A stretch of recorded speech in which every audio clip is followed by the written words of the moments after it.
அல்லேலூயா, அல்லேலூயா. ஒரு விசை கண்களை மூடி நம் ஆண்டவரை நோக்கி பார்ப்போம். அன்பின் பரலோக தகப்பனே, இந்த நல்ல வேலைக்காகவும் அந்த நன்றி செலுத்தி நாங்கள் ஜெபிக்கிறோம் அப்பா.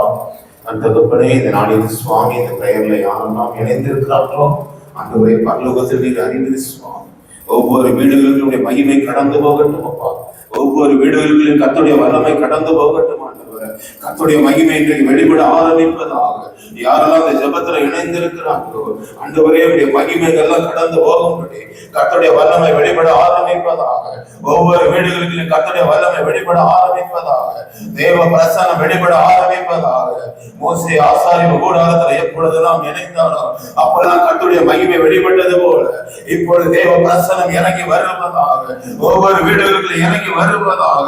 இந்த பிள்ளைகள் ஆண்டவரை பரலோகத்தை பார்த்து ஆண்டவரை இந்த வேளையில புலம்பிக் கொண்டிருக்கிறார்களோ, தேவைகளுக்காக கதறி கொண்டிருக்கிறார்களோ, என்ன நோக்கத்தோடு ஜெபித்துக் கொண்டிருக்கிறார்களோ ஆண்டவரே, இருதயத்தை நீர் அறிவீர்களப்பா.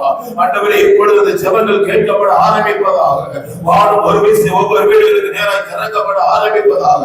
பொருளாத பிசாசு நாங்கள் ஆசீர்வாதத்தை பெற்றுக்கொள்ள முடியாதபடி, இயேசுவோடு இணைய விடாதபடி, பரலோக அன்பை ருசிக்க முடியாதபடி தடையா இருக்கிற அந்தகார இருளின் வல்லமைகள் இயேசுவின் நாமத்தில் நாங்கள் அதபடி நாங்கள் ஜெபிக்கிறோம் ஐயா. வீடுகளுக்கு கிரியை செய்கிற அந்தகார இருள், சர்ப்பத்தின் ஆவிகள், எல்லா அந்தகார கிரியைகளும் இயேசுவின் நாமத்தில் விலகுவதாக.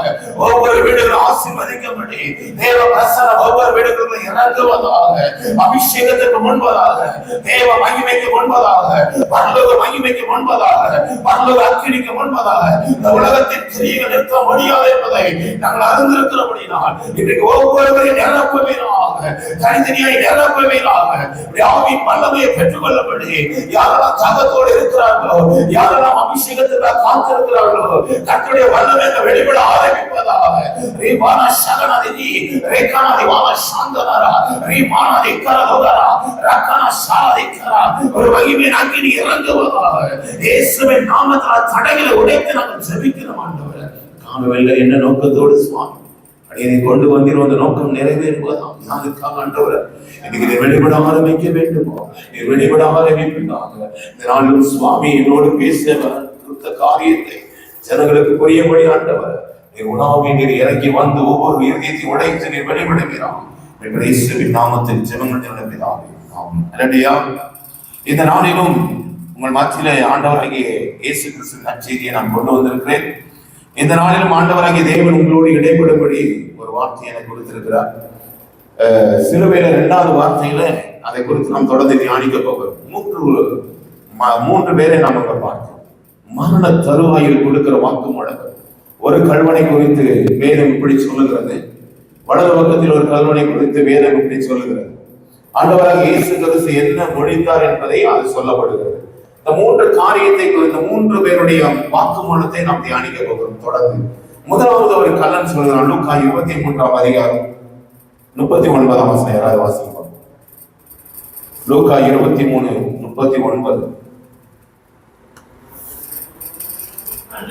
அன்றியும் சிலுவையில் அறையப்பட்டிருந்த குற்றவாளிகள் ஒருவன், ஒரு குற்றவாளி ஆண்டவராக இயேசு கிறிஸ்துவை பார்க்கிறான். நீ கிறிஸ்துவானால் உன்னையும் எங்களையும் ரட்சித்துக்கொள். ஒரு ரட்சிப்பை குறித்து அங்க பேசுகிறான். உன்னையும் ரட்சித்துக்கொள், என்னையும் ரட்சித்துக்கொள் என்று சொல்லி அங்கே சொல்லுகிறதை நாம் பார்க்கிறோம். இந்த கல்வனை குறித்து நாம் பார்க்கும் பொழுது முதலாவது பார்க்கும்போது 2 கல்வன்களும் அங்கே சரிசெயர்கள் பேசிக் கொண்டிருந்தது. அந்த இடத்துல தேவனை தூசித்துக் கொண்டிருந்ததை இவர்களும் சேர்ந்து தூசித்தார்கள். ஆனால் ஒரு கல்வன் உணர ஆரம்பித்தான். குணப்படாத இருதயம், உலகத்தின் வழியாய் அழைந்து உலகத்தின் வழியாய் திருடை நியாயமான தண்டனைகளை பெற்ற 2 கல்வனில் ஒரு கல்வன் என்ன செஞ்சான்?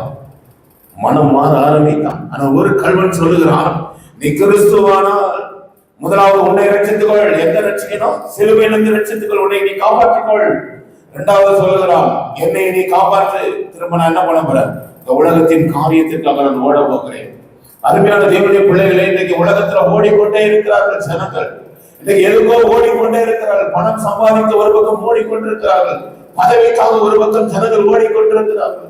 ஒரு பக்கம் ஆசைகளை சேர்க்க வேண்டும் என்று மனிதன் ஓடிக்கொண்டிருக்கிறார். ஆனால் பரலோகத்திலே ஆண்டவராகிய தேவனுடைய நோக்கம் என்ன? அந்த மனிதனுடைய ஆத்துமாவை குறித்து தேவன் பாரப்பட்டுக் கொண்டிருக்கிறார். அதுக்காக அந்த உலகத்துக்கு வந்தார்.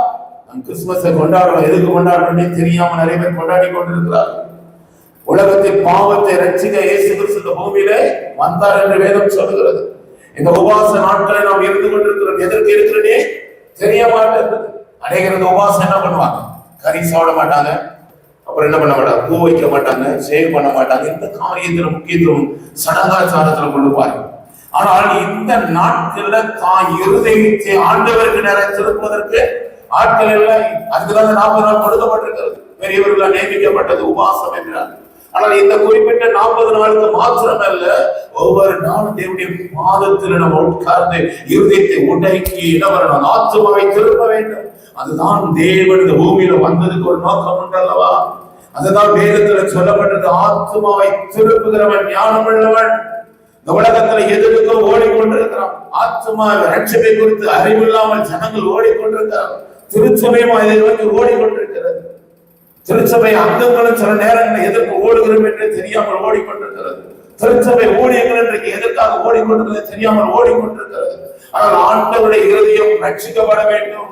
99 ஆடுகள் இருக்க ஒரு ஆடு தவறி போடும் பொழுது ஆண்டவர் 99 ஆடுகளை கீழே வைத்துவிட்டு ஒரு ஆட்டுக்காக என்ன பண்ணாரு? தேடி அடைந்தார். அந்த ஆத்துமா பாரம் ஆண்டவருக்கு உண்டு. இன்றைக்கு ஒவ்வொரு மனிதனும் இன்றைக்கு ஆண்டவர் நம்மை பார்த்து ஏசி 59 1 சொல்றது, ரட்சிக்க கூடாதபடிக்கு கர்த்தருடைய கை குறி போகவில்லை, கேட்க கூடாதபடிக்கு அவருடைய செவி மந்தமாகவும் இல்லை. நம்முடைய அக்கிரமமே நமக்கும் தேவனுக்கும் நடுவாக பிரிவினை உண்டாக்குகிறது.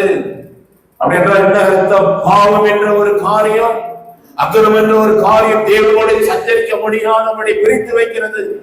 ஆண்டவராகிய தேவன் மனிதனிடத்தில் உணாவதை விரும்புகிறார். ஒரு தனி மனிதனோடு ஆண்டவர் பற்றுக்கொள்ள விரும்புகிறார். அதனாலதான் முதலாவது இந்த உலகத்தை உண்டு பண்ணும் போதே குடும்பத்தை உண்டு பண்ணுகிறார். குடும்பத்தின் மத்தியில் உணாவதற்கு தேவன் விரும்புகிறார். குடும்பத்தினர் பிள்ளைகளோடு ஐக்கியமாவதற்காக தேவன் விரும்புகிறார். இந்த ஐக்கியம் இன்றைக்கு காணப்படவில்லை. உலகத்துல யாரையோ ஒரு மனிதன் பற்றி கொண்டு ஓடிக்கொண்டிருக்கிறார். ஆனா தேவனோடு சஞ்சரிக்க வேண்டும் என்ற ஒரு ஞானம் இல்லாமல் இன்னைக்கு ஜனங்கள் ஓடிக்கொண்டிருக்கிறார்கள். நாம் ஒன்றை புரிந்து கொள்ள வேண்டும். ஆண்டவராகிய தேவன் பகலில் குளிர்ச்சியான வேளைகளில் மனிதனோடு உணாவினார். ஆதலாம் ஏவாளோட சஞ்சரிக்க அவர் விரும்பினார் என்று வேதம் சொல்லுகிறது. பகலில் குளிர்ச்சியான நேரங்களில் தான் உண்டாக்கின மனிதனோடு உணாவினார். வசனம் சொல்லுகிறது, 1000 தேவ தூதர் மத்தியில நான் உலாவதை பார்க்கலாம், என் ஜனங்கள் மத்தியில வாசப்படுவதை விரும்புகிறார். ஆண்டவருடைய இருதயம் ஒவ்வொரு நாளும் நமக்காக ஏங்கிக் கொண்டிருக்கிறது. என்னுடைய மகன் என்னுடைய மகளுடைய வாழ்க்கையில இன்னும் ரட்சிப்பு காணப்படவில்லையே. ஞானஸ்தானம் எடுத்து 10 வருடம் ஆகிவிட்டு 15 வருடம் ஆயிட்டது. ஆனால் அந்த இருதயம் எனக்கு தூரமாய் இருக்கிறது அல்லவா? எனக்கும் அந்த இருதயத்துக்கு சம்பந்தம் இல்லாமல் இருக்கிறது அல்லவா? என் பிள்ளைகள் ஆலயத்துக்கு சரியாய் போகிறார்கள், காணிக்கை கொடுக்கிறார்கள், ஜெபம் என்ற பெயரில் ஒன்றை செய்து கொண்டிருக்கிறார்கள். ஆனால் அவள் இருதயமோ எனக்கும் அவருக்கு தூரமாய் இருக்கிறது. அவருடைய வாசம் பண்ண முடியாதபடி ஏதோ ஒரு பாவமோ சாபமோ ஏதோ ஒரு அக்கிரமமோ என்னையுமே ஜனங்களை பிரிக்கிறது என்று சொல்லி ஆண்டவர் வேதனையோடு இந்த காலங்களில் நம்மை பார்த்து ஏகிக் கொண்டிருக்கிறார். 1000 ஆண்டுகளுக்கு முன்பதாக கல்வாரி சிலுவையிலே நான் உயிரை கொடுத்து தேவாலயத்தில் காணப்படுகிற சிறச்ச அந்த வஸ்திரத்தை கிழித்து ஜனங்களோடு நான் ஒப்புரவாகப்பட்டனே. ஒவ்வொரு மனிதனுடைய தனி ஐக்கியம் கொள்ள நான் விரும்பினேனே. ஆனால் என் ஜனங்கள் என்னை தேடாமல் ஓடிக்கொண்டிருக்கிறார்களே என்ற பாரம் தேவனுக்கு உண்டு. இந்த துக்க நாட்களிலே நாம் அனுசரிக்கும் பொழுது அதை நாம் நினைவு கொள்ள வேண்டும். கர்த்தர் என் மேல் வாஞ்சியா இருக்கிறார், என் ஆத்மாவை குறித்து பாரமாய் இருக்கிறார் என்று சொல்லி நாம் உணர்ந்து கொள்ள வேண்டும். ஆண்டவர் நம்மளோடு வாசம் பண்ண விரும்புகிறார் என்று ஆண்டவர் நம்ம இடத்துல எதிர்பார்க்கிறார். இந்த காலவெல்ல நம்ம இடத்துல என்ன காரியம் காணப்படுகிறது? தெய்வன் என்னோடு ஐக்கியப்பட முடியாதபடி என்ன காரியம் இடத்துல காணப்படுகிறது? வேதத்தை நான் சொன்னபடி அழகாய் சொல்லப்பட்ட இதோ ரட்சிக்க கூடாதபடிக்கு, உன்னை ஆசீர்வதிக்க முடியாதபடி, சில பாடுகளிலிருந்து உன்னை வெளியே கொண்டு வராதபடிக்கு என் கை குறுகி போகவில்லை. உன் வார்த்தைகளை கேட்டு நீ ஜெபிக்கிறியே, மாதக்கணக்கில் வாசிக்கிறது ஜெபிக்கிறே, ஏதோ ஒரு காரியத்துக்காக நீ போராடி கொண்டிருக்கியே, அது என் கால்களை விழுவது நீ நினைத்து கொள்ள வேண்டாம். ஆண்டவருக்கு சேர்க்க மாட்டேன்றதே, என் ஜெபம் ஆண்டவருக்கு உரித்தாக மாட்டேன் என்று சொல்லிக் கொண்டிருப்பாய் என்றால் ஆண்டவர் இன்றைக்கு காலோடு உன்னை பார்த்து சொல்கிறார், ரட்சிக்க கூடாதபடிக்கு என் கை குறுகி போகவில்லை. உன்னை நான் ஆசீர்வதிக்க முடியாதபடி கை குறுகி போகவில்லை. உன் சத்தத்தை கேட்க கூடாதபடிக்கு என் சபை மந்தமாகவில்லை. ஆனால் உன் பக்கத்துல வந்து வாசம் பண்ண முடியாதபடி, நான் உன்னோடு சஞ்சரிக்க முடியாதபடி, உன் குடும்பத்தில் நான் உலாவ முடியாதபடி ஏதோ ஒரு காரியம் இருக்கிறதல்லவா மகளே மகளே என்று சொல்லி ஆண்டவருடைய இருதயம் இன்றைக்கு ஏங்கிக் கொண்டிருக்கிறது. நன்றாக புரிந்து கொள்ளுங்கள். தேவ சமூகத்தில் அமர்ந்து 40 நாட்கள் ஆண்டவரே நீர் என்னில் வாசம் பண்ண முடியாதபடி, என் குடும்பத்துக்குள்ள நீர் உணர முடியாதபடி, ஆண்டவரே என் பக்கத்தில் நான் வர முடியாதபடி, என்ன காரியமா இருந்த காலவில் எனக்கு உணர்த்துங்க ஆண்டவர் என்று நாம் சொல்லும் பொழுது ஆண்டவர் நம்மை அருகில் வந்து தேர்த்துகிறவராய் இருக்கிறார். ஆண்டவர் சொல்கிறார், நீதிமான்களை ரட்சிக்க வரவில்லை, பாவிகளுக்காக தான் அந்த பூமியில வந்தேன்னு சொல்றார். பாவிகளுக்காக தான் வந்தேன் என்று சொல்றார். ஒரு குடிகாரன் இந்த உலகம் அவமதிப்பாய் பார்த்து, என் ஆண்டவர் அந்த குடிகாரன் இருதயம் மாறாதா, என் பக்கத்துல வரமாட்டாரான்னு சொல்லி ஆண்டவர் இருதயம் ஏங்குகிறது. ஒரு பாவியை இந்த உலகம் தள்ளி வைக்கிறது, ஒரு விபச்சாரக்காரியை இந்த உலகம் தள்ளி வைக்கிறது. ஆனால் ஆண்டவர் இருதயமோ என்றைக்காவது என் பிள்ளைய கிட்ட வராதா, என்றைக்காவது மாறாதா என்று ஆண்டவர் உள்ளம் ஏங்கிக் கொண்டிருக்கிறது. ஏனென்றால் இந்த பூமியில் இருக்கிற ஒவ்வொரு மனிதனுக்காக ஆண்டவர் உயிரை கொடுத்திருக்கிறாரே. காலம் முழுவதும் மரணத்துக்கு அடிமையா இருக்கிற விசுவாசை சிலுவையில் நிர்மூலமாக்கி நித்திய வாழ்வை நமக்காக கொடுக்கும்படி கடைசி சொட்டு ரத்தம் வரைக்கும் பூமியில சொல்லி கொடுத்தாரே. எதற்கு தெரியுமா? இந்த உலகத்தின் ஆசீர்வாதத்தில் மாத்திரம் கண்கள் இருக்கிறதானால் நான் மரணிக்கும் பொழுது என் ஆத்துமா நரகத்துக்கு போய்விடக்கூடாது என்பதற்காக ஆண்டவர் இன்றைக்கு அவர்களோடு காத்து கொண்டிருக்கிறார். அருமையான தேவனுடைய பிள்ளைகளே, இந்த மகன் 3 வேத பண்டிதர்கள் சொல்லுகிறார். முந்த நாள் சாயங்காலத்தில் அந்த கல்வன் ஆண்டவரோடு இணைக்கப்பட்டான் என்று பார்க்கிறார். அங்க நடக்கிற சம்பவங்களை அவன் ஊற்று கேட்டுக் கொண்டிருந்தான். ஆண்டவர் சிலுவைக்கு போகும்போது 3 பேரும் ஒன்றாய் நியமிக்கப்பட்டார்கள் சிலுவையில் அறைவதற்காக. அந்த குற்றவாளிகள் ஒருவன் அங்கு நின்று ஆண்டவருக்கு நியாய விசாரணை நடக்கும் பொழுது அதில் ஒருவனை அந்த இடத்துல உட்கார்ந்து கொண்டு நின்று கொண்டிருந்து கல்வன் தான் அவன். இந்த உலகத்தில் ஆண்டவராக இயேசு கிறிஸ்து வாழ்ந்த பொழுது செய்த அற்புதங்கள் அவர் ரட்சகர் என்பதை அறிந்த கல்வன் தான். அந்த ரோமராஜ்யத்தின் சட்டத்திற்குரிய வாழ்ந்த அந்த எல்லை பகுதியில் வாழ்ந்த கள்ளன் தான் என்று அந்த இடத்துல சொல்லப்படுகிறது வேதத்தில். அப்படி என்றால் ஆண்டவருடைய அன்பை ருசி பார்த்திருப்பான், ஆண்டவருடைய தன்மைகளை அறிந்தவர்களாக இருந்திருப்பான். கடைசியில் ஆண்டவர் பேசுகிறார், இவ்வளவு அக்கிரமங்களை செய்தார்களே, இவ்வளவு தீங்கு இவர்களுக்கு செய்தார்களே, இவர் நன்மை செய்கிறவராய் சுற்றி திருந்தாரே, ஆனால் சிலுவையில் இவரை வீண் பணிகளை சுமத்துகிறார்களே, இவர்கள் அவர் பேரை கொண்டு வருகிறார்களே, இத்தனை கசையடிகள் அடித்தார்களே, ஒரு நாயை போல தெருவில் எடுத்துட்டு போறவர் கொண்டு போனார்களே, கடைசி சொட்டு ரத்தம் வரைக்கும் அந்த ஜனங்களுக்காக சிந்தி கொடுத்த போதிலும் முதல் வார்த்தையை சொன்னாரே, இவர்களை மன்னிக்கிறேன், இவர்கள் செய்வது என்ன என்று தெரியாமல் இருக்கிறது. ஒரு கல்லனுடைய இருதயம் உடைக்கப்பட்டதல்லவா, ஆனால் இந்த மகனுடைய இருதயமோ துணிகரமாய் உணப்படாத ஒரு இருதயமாய் ஆண்டவருடைய தன்மைகளை கேட்டு கேட்டு ஆண்டவர் இருதயத்தை பார்த்து பார்த்து அவருடைய தன்மைகளை இருந்து உணர்வில்லாத அந்த கல்லனுடைய இருதயம் போல இன்னைக்கு அநேக ஜனங்கள் இன்னைக்கு வாழ்ந்து கொண்டிருக்கிறார்கள். இன்னைக்கு தேவ ஆலயத்துக்குள்ள அநேக அக்கிரமங்கள் நடந்து கொண்டிருக்கிறது. அதனாலதான் ஆண்டவர் என்ன பண்ணார்? மார்க்கு 11ஆம் அதிகாரம் 13, 14 யாராவது வாசம். இன்றைக்கு ஆண்டவருடைய ரட்சிக்கப்பட்ட பிள்ளைகளுடைய இருதயங்கள் கூட இன்றைக்கு ஆண்டவர் விரோதமாக இருக்கிறது. 13, 14 யாராவது வாசம். அப்பொழுது இலையில் உள்ள ஒரு அத்தி மரத்தை தூரத்தில் கண்டு அதில் ஏதாயிலும் அகப்படுமா என்று தொடர்ந்து படிப்பாங்க. என்ன சொல்லி இருக்குது? அத்திமர காண இல்லை. ஆனா அத்திமர காண இல்லைன்னா என்ன பண்ணிருக்கலாம்? அத்திமர காண இல்லைன்னா கூட என்ன பண்றாரு? அதுல கனியத்தை எடுக்கிறார். எதற்காக கனியத்தை இடணும்? அப்ப என்ன பார்த்தாரு? அதுல ஒரு அத்தி பழம் இருக்கும் என்றால் அதுல இலைகள் எப்படி இருக்கக்கூடாது? இலை உதிர் காலமா இருக்கும் என்றால், அத்திப்பழ காலமா இல்லை என்றால் அந்த இலைகள் எப்படி காணப்படணும்? சோர்ந்து போய் ஒன்று இல்லாம காணப்படணும். ஆனால் அந்த இலைகள் பச்சை பசேல இருந்தது. அந்த இலைகளை பார்க்கும் பொழுது அதில் கனிகள் இருக்கிறது போல ஒரு மாய்மலமாய் இருந்தது. ஆண்டவர் எதற்கு அதை சபித்தார் தெரியுமா? திருச்சபைக்குள்ள போகிறார். அங்க முந்தைய நீங்க படிக்கும் பொழுது தேவாலயத்தில் நடக்கிற அக்கிரமத்தை அவர் பார்த்து வேதனையோடு வருகிறார். அந்த வழி அதுக்கு முந்தின வசனங்களை நான் பார்க்கும் பொழுது தேவாலயத்தில் முந்தின நாட்கள் உலாவினார். ஐயோ, இந்த ஜனங்களுக்காக நான் வந்தேனே, நாளையும் இன்னைக்கு தீட்டுப்பட்டுக் கொண்டிருக்கிறதே, நாளையத்துல தேவனோடு சஞ்சரிக்க விடாதபடி ஆசாரியர்கள் தடையா இருக்கிறார்களே என்று சொல்லி முந்த நாள் இரவில் அந்த இடத்துல என்ன பண்றாங்க?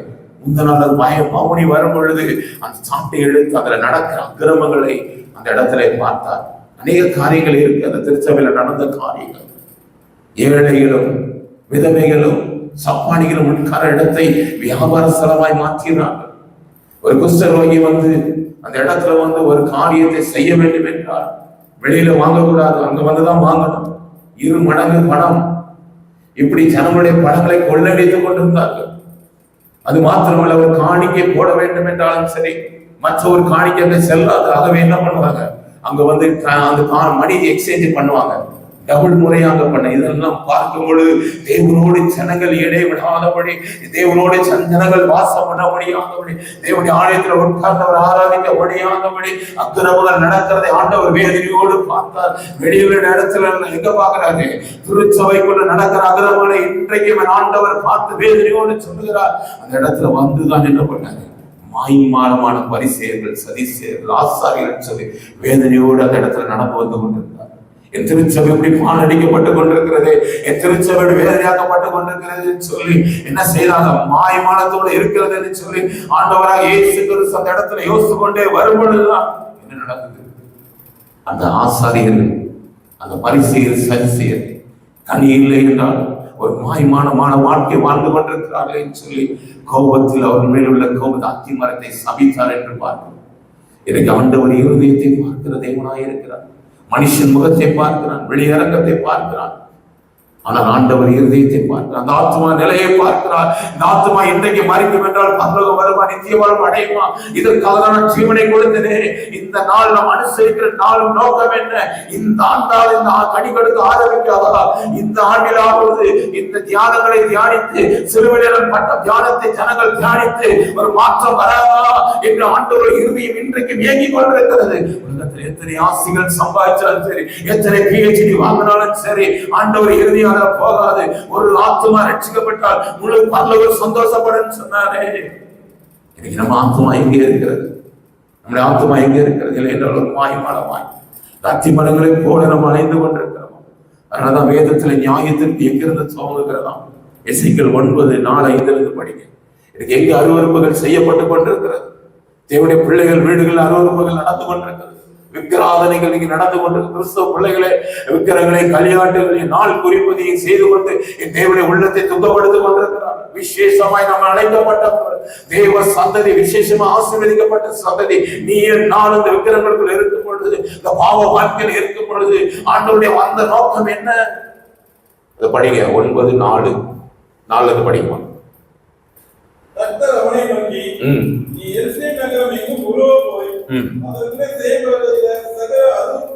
எங்க போக சொல்றாரு? எருசலேமுக்கு போ. அங்க என்ன நடக்குதான்? அருவருப்புகள் நடக்குது. காலவில் ஒரு மாதத்தோடு நான் பேசிக் கொண்டிருக்கிறேன். ஒவ்வொரு ஜனங்களும் தேவனால் அழைக்கப்பட்ட பிள்ளைகள். இன்னைக்கு ஒரு கிறிஸ்தவ சந்ததிக்கு நீ வருகிறாய் என்றால், ஒரு ஆலயத்துக்கு நீ வருகிறாய் என்றால், நீ விளைய ரத்தம் சிந்தி உன்னை ஆண்டவர் மீட்டெடுத்திருக்கிறார். யாரோ ஒரு கிருபையினால் உன்னை மீட்டெடுத்து நீ ஆலயத்தில் உட்கார்ந்து இருப்பது தேவனுடைய கிருபை. இன்னைக்கு தேவனுடைய பிள்ளையாய் மாறி இருப்பது தேவனுடைய கிருபை. எத்தனையோ கோடி ஜனங்கள் இருக்க உன்னை மாத்திரமே கடவுள் தெரிந்து கொள்ள வேண்டும். நீங்கள் என்னை தெரிந்து கொள்ளவில்லை, நான் உங்களை தெரிந்து கொண்டேன் சொல்றார். யோவான் 17:5 சொல்வது, உலக தோற்றத்துக்கு முன்பதாகவே பிதா எனக்கு இவர்கள் தந்தவர்களா இவர்கள் என்று சொல்றாங்க. இன்னைக்கு தேவனுடைய பிள்ளைகளா நாம் இருப்பது என் தேவனுடைய பாக்கியம், நம்முடைய பாக்கியம். உலகத்தில் எத்தனையோ ஜனங்கள் இருக்க நம்மையா தேவனுடைய பிள்ளைகளை மாற்றி இருக்கிறாரா? இன்றைக்கு தேவனுடைய உள்ளம் நம்மை குறித்து சந்தோஷப்படுகிறதா? ஞானஸ்நானம் எடுத்து 10 வருடம் 15 வயது எருசலேமில் நடக்கும் அருவருப்புகளை குறித்து இன்னைக்கு திருச்சபை தேவனுடைய ஜனங்களுடைய ஆத்மாக்கள் பாரப்படுகிறதா? இன்னைக்கு ஜனங்களுடைய ஆத்மா விடுதலையாக வேண்டும், ஜனங்களுடைய குடும்பங்கள் கட்டுகிறது விடுதலையாக வேண்டும் என்று இன்னைக்கு திருச்சபைகள் பாரப்படுது. அன்றைக்கு நடந்தது, அன்றைக்கு பவனியை துவைக்கிறார். தூரத்தில நாட்களை ஆரம்பிக்கும் பொழுது பவனியை துவைக்கிற அதே நாள் போல இன்றைக்கு திருச்சபைகள் காணப்பட்டுக் கொண்டிருக்கிறது. தேவனுடைய உள்ளம் இன்றைக்கும் துக்கமாயிருக்கிறது. அதனால சொல்றாரு, தொடர்ந்து படிக்கலாங்க. இப்போ அங்க நடக்கிற அருவருப்புகளை பார்த்து பெருமைச்சுட்டு அழுகிற ஒரு அடையாளம் போடு. இந்த உலகத்துல ஆண்டவர் என்ன சொல்றாரு தெரியுமா? முதலாவது நீ சிறப்படு, மற்றவர்களை சிறப்படுத்து. அதுக்குதான் உன்னை அழைக்கப்பட்டிருக்கிற. நீ அந்த ஜனங்களுக்காக அழும்பொழுது ஆண்டவர் சொல்கிறார் பாரத்தோட. மற்ற ஜனங்களுக்காக நீ அழுது ஜெபிக்கும் பொழுது உன் எல்லையில காணப்படுகிற குடியினாலும் கஞ்சாவினாலும் உலகத்தில் ஓடுகிற அந்த ஜனங்களுக்காக நீ பாரப்பட்டு அழும் பொழுது தேவனுடைய பிள்ளைகளே ரட்சிக்கப்படாமல் இருக்கிறார்களே, இன்னைக்கு ஆலயத்துக்குள்ளே குடிவெறி நாவிகள் ஓடுகிறதே, சனிக்கிழமை வரைக்கும் குடித்து விட்டு ஞாயிற்றுக்கிழமையில வந்து துணிகரமாய் கவனியில் எடுக்கிற ஜனங்கள் உண்டே. இந்த ஜனங்களை குறித்து நீ அழுது ஜெபம் பண்ண அந்த ஜனங்களுக்காக நிற்க வேற ஒரு அடையாளம் வரும். அந்த அடையாளம் தான் தேவன் உன்னை சஞ்சரிக்கிற அடையாளம். தேவன் நீ பேசும் பொழுது, நீ ஜெபிக்கும் பொழுது உன் ஜெபத்துக்கு ஆமென் என்று பதில் மேலிருந்து வருகிற ஜெபம் அது. எனக்காக நான் ஓடிக்கொண்டிருப்பதில் பிரயோஜனம் இல்லை. என் வீட்டுல நான் சொந்த சேர்க்க வேண்டிய பிள்ளைகளுக்காக நான் பாஸ்டிங் இருக்கிறேன், வீடு கட்ட பாஸ்டிங், அதை முடியவே முடியாது. அதற்காக இந்த பாஸ்டிங் அழைக்கப்படவில்லை. ஏசி 58 சொல்லப்பட்ட தெளிவா, நீ எதற்காக ஞானஸ்தானம் இருக்கின்ற உன்னை அக்கிரமத்தோடு நீ வைத்துக் கொண்டு, நீ பல காரியங்களை உள்ள வைத்துக் கொண்டு நீ பாஸ்டிங் இருப்பாய் என்றால் மாயமானமாய் காணப்படுகிறான். ஏசி 58 தெளிவாய் நாம் படிக்க முடியும். அதை தொடர்ந்து தியானிக்கும் போது அதுக்குள்ள நாம் போவோம். ஆண்டவர் இருதயமே குணப்படாத இருதயங்களை கொண்டு வரும். நியாயத்திற்கு எங்கிருந்து வருதான்? தொடர்ந்து படிக்க முடிகிறது. 9:5 மார்க்கு, இது எசேக்கியேல் 15 தொடர்ந்து படிக்க.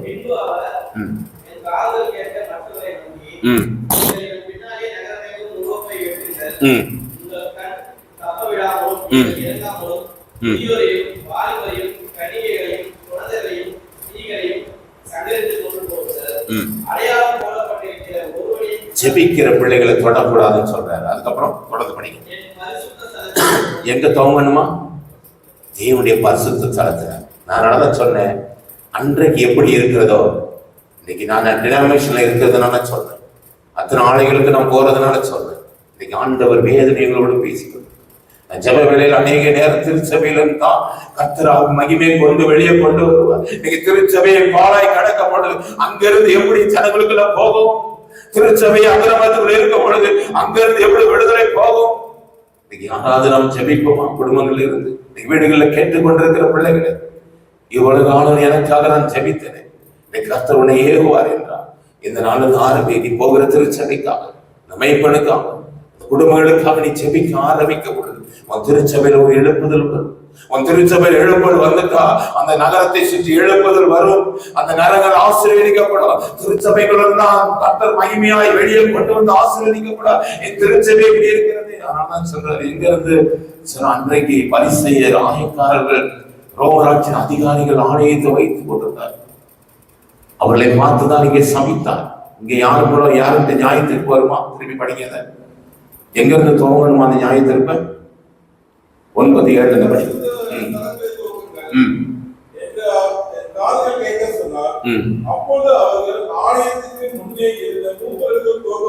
மூப்பத்திலிருந்து துவக்கம் பண்ணினாங்க. இன்னைக்கு ஏதாவது ஒரு ஆலயத்துல பதவிகள்ல நீ இருக்கிறியா? ஆண்டவர்கிட்ட நீ பதில் சொல்லணும். எத்து ஆத்துமாய் நீ கொண்டு வந்தாய், எத்து ஆத்துமாய் நீ உள்ள கொண்டு வந்தாய். ஏதோ ஒரு ஆசீர்வாதம் என்று பேசுறது பிரயோஜனம் இல்லை. உன் இருதயம் மாறிட்டுனா ஆசீர்வாதம் தன்னால தேடி வரும். உன் இருதயம் மாறிட்டுனா நீ ஆலயங்கள்ல போய் அரசியல் பண்ணுகிறவனும், தேவனை துக்கப்படுத்தி கொண்டிருக்கிறவனும், சட்டாச்சாரங்களை வீணாய் பண்ணி கொண்டிருக்கிறோம். அன்றைக்கு எப்படி சபித்துக் கொண்டிருக்கிறாரோ அதேதான் இன்றைக்கும். இன்றைக்கு நம்ம மாற்றிக்கொள்ள வேண்டும். தேவன் ஏதோ ஒரு பாரத்தோடு தான் உங்களுடைய சொல்லிக் கொண்டிருக்கிறார். நான் ஆரம்பத்தில் உட்காரும் பொழுது ஒரு ஆசீர்வாதமான செய்தியை கொண்டு வர வேண்டும் என்று சொன்ன ஆண்டவர் இதை சொல்லு என்று சொன்னார். கர்த்தருடைய பிள்ளைகளை இன்றைக்கு நாம் சரி காரியங்களை மாற்றிக்கொள்ளும் பொழுது ஆசீர்வாதம் தன்னால் தேடி வரும். அப்ப என்னிடத்தில் என்ன காணப்படுகிறது?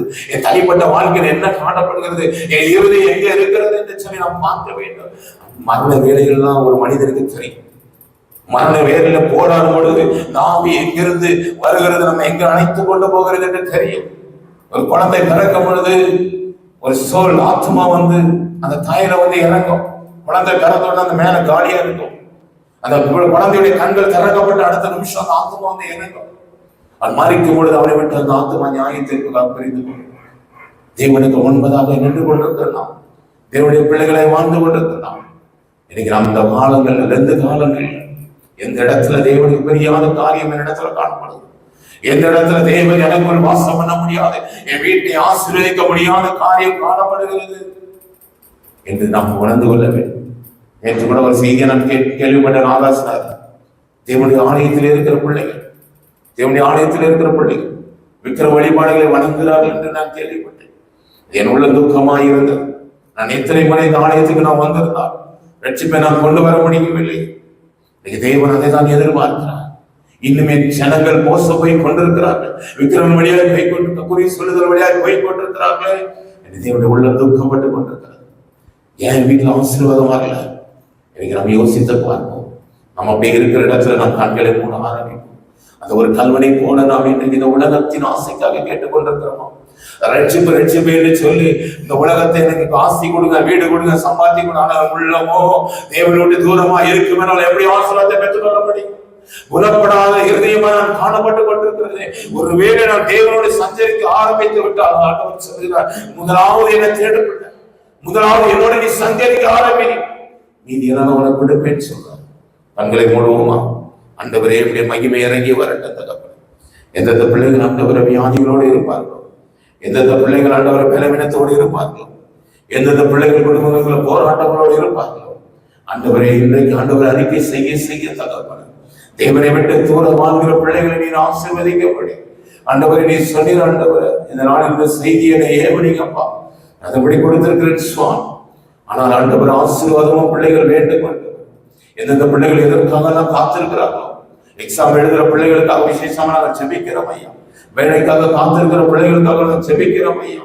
இது ஒரு சாபம் குடும்பங்களுக்குள்ள வரும் பொழுது ஆசீர்வாதத்தை பிள்ளைகள் பெற்றுக்கொள்ள முடியாது ஐயா. ஏதோ ஒரு பாடுகள பிள்ளைகள் இருப்பார்கள் என்றால் இன்றைக்கு ஒரு மாற்றம் உண்டாகட்டும் ஐயா. கர்த்தருடைய ஆவியானவர் இந்த வீடுகளுக்குள்ள பிரவேசிக்கிறார். ஒரு மகிமை இந்த வீடுகளுக்குள்ள இறங்கட்டும் ஐயா. கர்த்தருடைய மரம் சம்பள அதிகார தீரி சந்தராரா ஒரு அக்கினி அந்த வீடுகளுக்குள்ள இறங்குவதாக. கர்த்தர் ஒரு சம்பள அதிகார எல்லா தடைகளும் உடைவதாக. போராடி கொண்டிருக்கிற இருளின் வல்லமைகள் இயேசுவின் நாமத்தினால விலகுவதாக.